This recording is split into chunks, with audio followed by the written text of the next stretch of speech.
Se sigue buscando a personas, recordamos, son 215 las personas fallecidas y esta mañana precisamente en Torrent se han hallado los cuerpos de los dos niños pequeños de 3 y 5 años a los que se andaba buscando desde que ocurrió todo el pasado 29 de octubre. Pilar. Sí, es la peor noticia de la jornada. Los cuerpos sin vida de Rubén e Izan han sido hallados esta pasada noche tras 15 días de búsqueda incesante. Desaparecieron el pasado 29 de octubre. Su padre decidió ir a recogerlos a casa de la tía cuando saltaron las alertas rojas y llevárselo al domicilio familiar en Masía del Juez, justo al lado de un barranco. En ese momento, cuando el padre y los niños se encontraban en el interior de su vivienda, un gran torrente de agua arrastró un camión que rompió los tabiques de la vivienda y en apenas unos minutos el agua inundó por completo, alcanzando los 2 metros de altura el interior de la casa familiar. El padre consiguió encaramarse a un árbol en el que pasó hasta 5 horas hasta que fue rescatado, pero desgraciadamente perdió de vista a sus hijos, estos dos hermanos de 5 y 3 años, que, como decíamos, han sido encontrados esta pasada madrugada, 15 días después, en una búsqueda que ha sido incesante. No solo los efectivos de emergencias, también la propia familia y los amigos han organizado durante todos los días y noches batidas para poder encontrarlos. Recordamos que aquí en la Comunidad Valenciana esta dana se ha cobrado la vida de 215 personas y, según datos oficiales, se sigue buscando a 15 desaparecidos. Gracias, Pilar. Pues es una triste noticia, pero por otra parte esperada, porque habían pasado muchos días y era pues casi previsible que aparecieran, o sea, que hubieran fallecido estos niños, pero lo que son las cosas, han tardado 15 días en encontrar sus cuerpos, lo que quiere decir hasta dónde pudo arrastrar la corriente a ellos como al resto de personas aparecidas. Bueno, es una noticia esperada.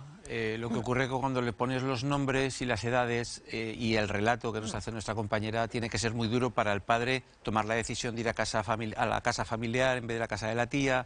Esa decisión se constata que fue errónea.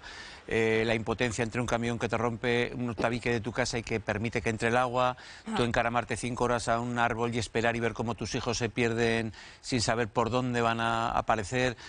Me da la impresión que es lo más parecido al infierno, ¿no? Como padre y como persona humana con 2 dedos de cabeza, ¿no? Pero es lo que tiene. Eso lo que nos hace ver es la virulencia del suceso en sí y que no somos capaces de ponernos la cabeza en cuanto algo nos supera con esa tremenda fuerza como es el agua desbocada, ¿no?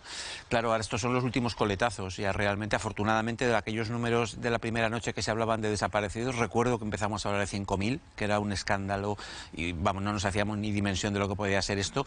Bueno, al final ha quedado en 20, 15 personas que se están buscando ahora, pero el final para todos es el mismo. Ahora mismo la diferencia es, personas fallecidas, claro, y todas ellas ya identificadas. La diferencia es 215. Claro, han ampliado el radio. Se estaba buscando muy cerca, se pasó hasta 40 kilómetros, se ha pasado a 60 y 80 kilómetros, que es mucho tiempo. Y claro, está el mar también. El mar, algún cuerpo lo va a devolver, pero no sabemos cuándo. O sea, es un proceso muy, muy largo y el duelo se pone en marcha hoy. Hasta ahora la preocupación, y para estos padres empieza hoy el duelo, que es muy dramático también. Sí, se hablaba de inicio sobre 5.000 desaparecidos, probablemente porque no funcionaban las comunicaciones. Entonces, claro, en un estado de shock como el que estaban allí, hasta que finalmente consigues localizar dónde están tus familiares, pues tuvo que ser aquello toda una agonía. Y yo creo que la historia de Rubén y de Izan, pues yo creo que es una de las que más nos han removido a todos, ¿no? Hemos seguido con mucha inquietud qué había pasado con estos niños. Es tan cruel que se los arrancó, ¿no?, de la riera de la mesa a su padre. Y yo recuerdo que la semana pasada, en uno de los reportajes que hemos preparado en Heraldo, estuve hablando con Ana Gaspar, que es una de las psicólogas que han estado allí atendiendo a las víctimas, y que yo le preguntaba precisamente por esta familia, ¿no? Le decía, ¿qué le dices a un padre que ha visto cómo la riera le arrancaba de la mano a sus hijos? Y ella pues me decía que nada. ¿Qué le puedes decir? Si es que no se les puede decir nada, lo más que se puede hacer con estas familias es escucharles, darles un abrazo y ayudarles, porque es un suceso que probablemente no van a conseguir superar en toda su vida. Bueno, para ellos es importante, también hemos hablado estos días con psicólogas, Mónica, el hecho de haber encontrado los cuerpos es ya algo. Claro. Aunque parezca que no es nada, es algo, claro, porque ya tienen los cuerpos de los niños. Y por otra parte, quizá, esto también lo hemos hablado con psicólogos estos días, tratar de evitar sentimientos de culpabilidad que todos podemos tener en esa situación en la que yo, ¿por qué tomé esta decisión? Yo, ¿por qué no hice esto otro?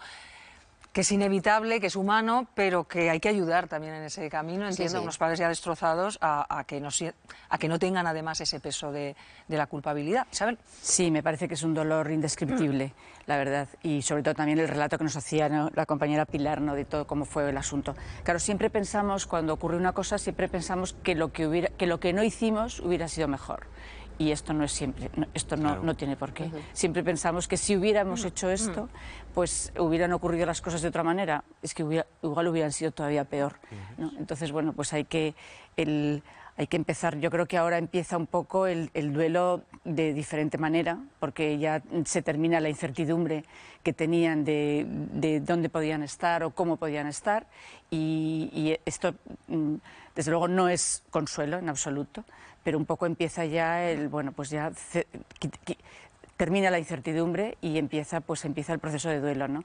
Que me parece que efectivamente pues es una situación en la que la ayuda de profesionales pues puede no paliar, porque creo que esto es, como digo, es el dolor indescriptible, pero que, bueno, pues les pueden ayudar a sobrepasar el día a día, ¿no?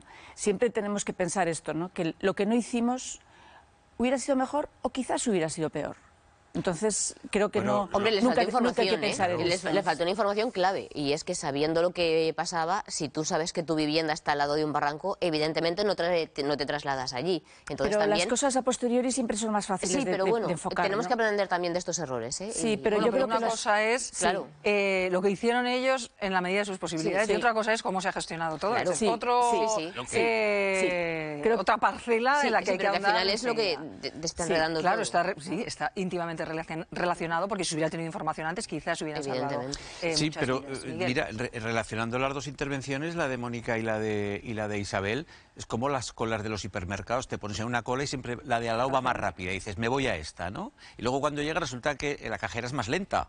Total, se acumula, ¿no? Y dices, una decisión, bueno, esta es una decisión mucho más trascendente. Lo que sí que es verdad que ese frío que decía Isabel, que te recorre el suceso de ahora lo que lleva es que, porque otros sucesos, por paralelismo, cuando aparece el cuerpo de tu familiar, descansas porque ya no elucubras nada y ya te dedicas a honrar a tu familiar, ¿no? Y bueno, con todas las exequias y todo lo que haya que hacer, que será pertinente, largo y muy doloroso, sin duda.